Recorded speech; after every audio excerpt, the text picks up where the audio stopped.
తాతలు నిన్నే మొక్కారు, మా నాన్న నిన్నే మొక్కాడు, నేను కూడా నిన్నే మొక్కుతున్నా.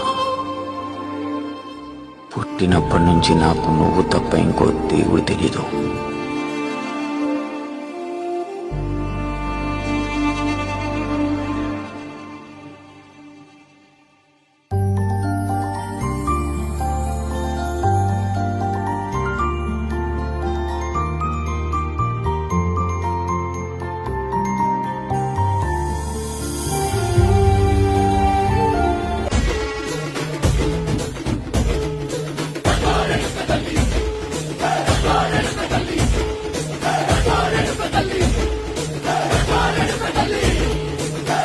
కుసిరగట్టి ఊళ్ళోకి వచ్చనమ్మా, చాలారి పూలు పెట్టి జాతరలు తెచ్చనమ్మా.